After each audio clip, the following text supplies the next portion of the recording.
We come to question number 7.6. The 7.6 question says, obtain the resonant frequency omega R of a series LCR circuit with L given and 2 Henry C 32 microfarad R given है. Will you find it out? Simple formula हमारा कौन सा लगना है 7.6 question में, जल्दी से बताइए. Those who have done they must have used the formula.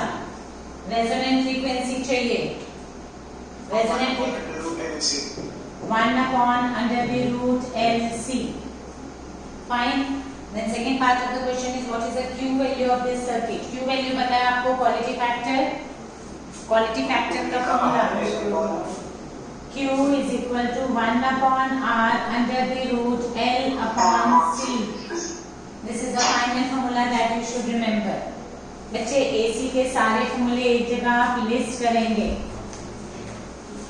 I naught peak value होती है, I naught by root 2 RMS value होती है, चाहे वो वोल्टेज हो चाहे वो करंट है. You have to divide it by root 2. Pure R में current and voltage are in the same phase, यानी वोल्टेज भी अगर V naught sine omega t है तो करंट भी हमारे पास I is equal to I naught sine omega t होगा, सेम फेज. ये हमें ध्यान रखना है, ठीक है. और इसमें पावर कंजम्पशन क्या होती है? पावर कंजम्पशन इज, जल्दी बताइए, रेजिस्टर में power consumption VVIV, that is a virtual value या RMS value. This is a power consumption in the pure R circuit, pure R में. फाइन. देन L पे आएंगे तो प्योर L में EMF lead करता है और करंट क्या करता है? लैग करता है. तो V अगर हमारे पास है V naught sine omega t तो करंट आ जाएगा I is equal to I naught sine omega t minus pi by 2. And इसमें हमारे पास जो XL होता है वो होता है इक्वल टू L ओमेगा और पावर होती है 0. पावर कैपेसिटर में भी 0. प्योर C में हमारे पास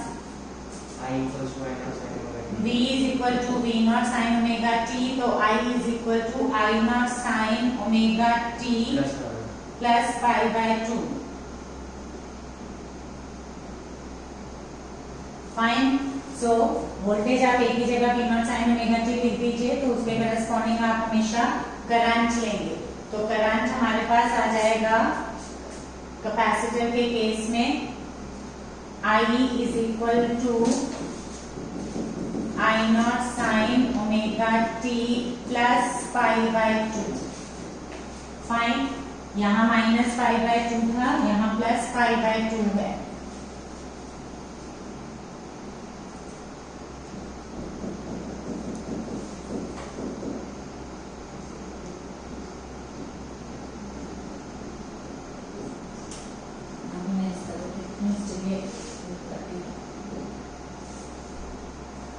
I is equal to I naught sine of omega t minus pi by 2.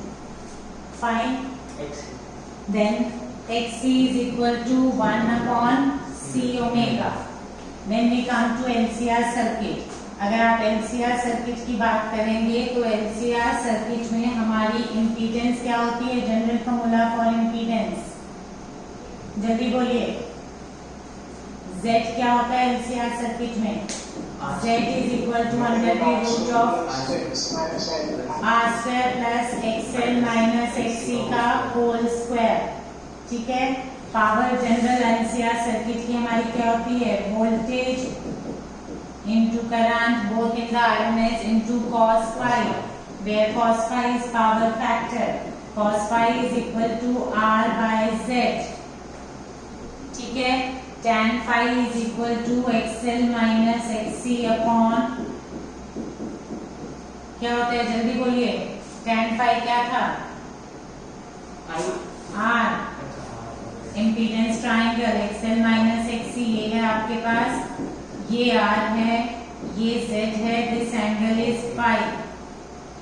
This angle is phi, then tan phi आप यहाँ से लिख सकते हैं, cos phi लिख सकते हैं. Power factor is cos phi, which is R by Z. Fine. Anything else in this? Then resonant frequency. Resonant frequency का फॉर्मूला होता है 1 upon root LC. And quality factor. Quality factor का formula है 1 upon R under the root L upon C. qualitative factor. These are all the formulae that we are going to use. And at resonance जो हमारे पास properties होती हैं वो हमारे पास XL is equal to XC, fine. Then we have IE is equal to V by R. Z becomes equal to R. ये peak है तो ये भी पीक, अदरवाइज ये RMS तो ये भी RMS. Both should be either RMS or peak. Then at resonance the circuit behaves like purely resistive. So Z is equal to R. और कोई हमारी power consumed at I is equal to I naught by root 2. Power is half of the maximum value. And half of maximum value of power is what? Maximum power हमारे पास क्या होगी? When the circuit behaves like purely resistive circuit, the cos phi becomes equal to 1 because Z becomes equal to R. So cos phi at resonance is equal to 1. Cos phi is equal to 1, then power maximum of series LCR circuit at resonance is basically VV into ID. That is your virtual value of voltage and virtual value of current. Current RMS and voltage RMS. Your power is this.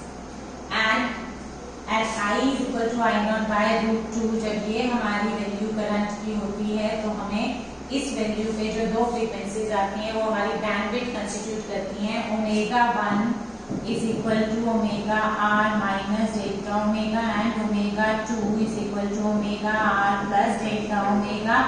And I at I और I naught by root 2 पे हमारी जो frequencies होती हैं वो omega 1 and omega 2 होती हैं.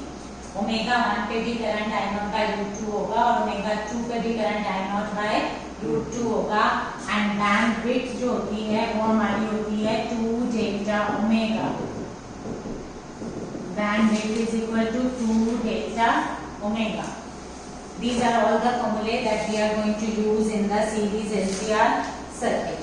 Fine. So I hope 7.6 हो जाएगा आपका. 7.7. A charge 35 microfarad capacitor is connected to 27 millihenry inductor. What is the angular frequency of free oscillations of the circuit? I told you LC circuit की अपनी natural frequency जो होती है बेटा वो यही होती है जो रेजोनेंस फ्रीक्वेंसी है. So what you are actually supposed to find out that this is an LC circuit. तो अगर ये आपका एलसी सर्किट है तो एलसी सर्किट की अपनी नेचुरल फ्रीक्वेंसी जो होती है that is the same 1/√LC which is equal to the resonance frequency. Fine. Then 7.8. Suppose the initial charge on the capacitor in this question 7.7 is 6 millicoulomb. What is the total energy stored in the circuit initially? What is the total energy at later time? So total energy stored in the circuit initially when you have been given the charge will be equal to Q naught square by 2C, where Q naught is the maximum charge stored by the capacitor. Half series square की जगह हम Q naught square by 2C लिखते हैं NC circuit में because charge is oscillating. And this is the total energy and this is at any instant of time. This remains constant if there is no losses.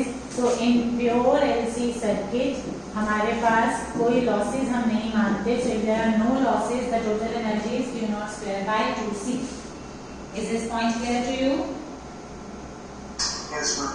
Then 7.9. A series LCR circuit with R20 ohm, L 1.5 Henry capacitor 35 microfarad is connected to a variable supply, a variable frequency 200 volt AC supply. When the frequency of the supply equals the natural frequency of the circuit, what is the average power transferred to the circuit in one complete cycle?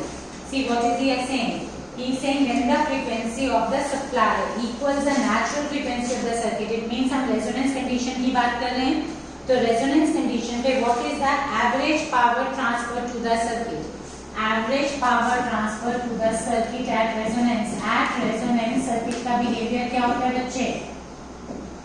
देखिए हमारी power इस बात पे depend करती है कि हमारा circuit pure are है या प्योर एल है या प्योर सी है या एलसीआर है. सी प्योर आर में मेरी पावर थी वीवीआई थी, प्योर एल और प्योर सी में क्या थी 0 और जनरल एक्सप्रेशन मेरा पावर का क्या था वीवीआईडी cos phi.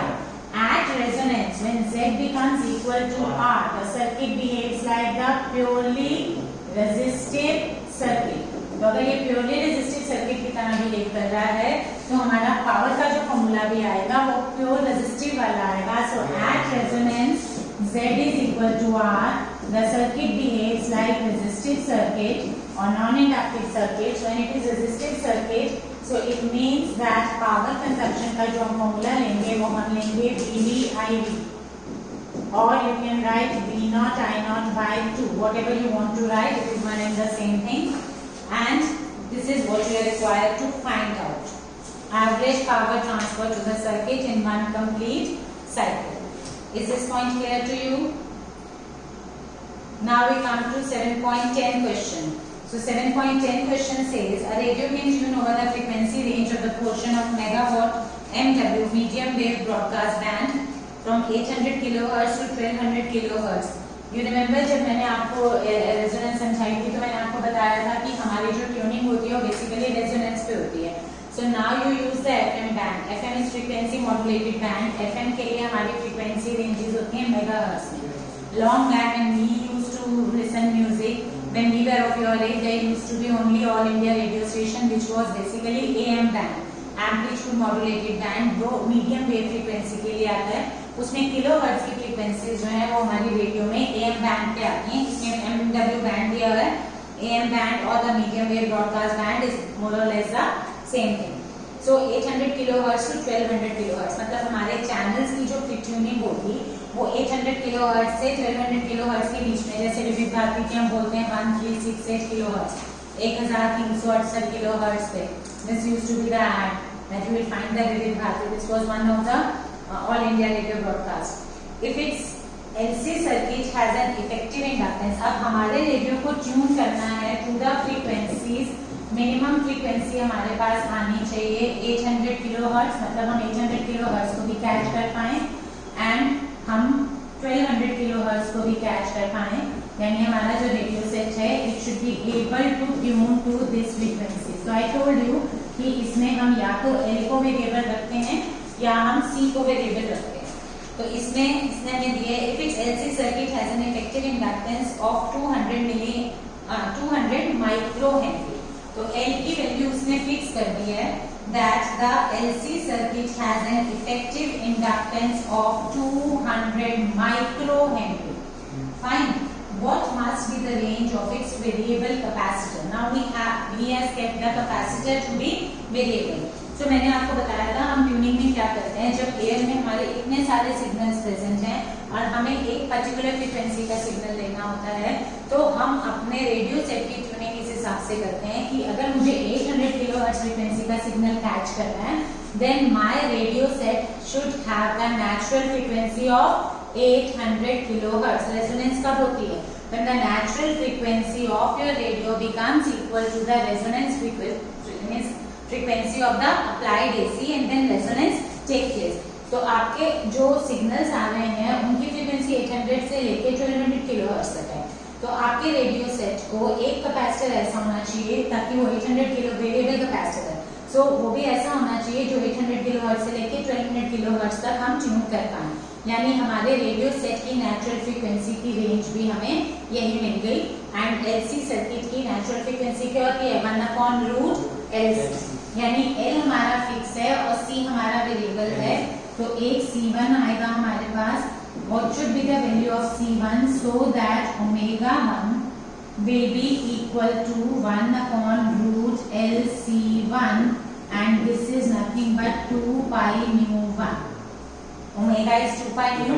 तो nu1 की जगह आई पुट 800 किलोहर्ट्ज. अगर मुझे 800 किलोहर्ट्ज की फ्रीक्वेंसी का सिग्नल कैच करना है then C1 should be the value of our capacitor. तो यहाँ से आपको C1 मिल जाएगा. L फिक्स है एंड अगर हमें C2 चाहिए तो सेम फॉर्मूला मेरा यूज हो जाएगा. Omega 2 should be equal to 2 pi nu2 where nu2 should be equal to 1200 kilohertz. Kilohertz को हर्ट्ज में कन्वर्ट कर लीजिएगा. 1/√LC2.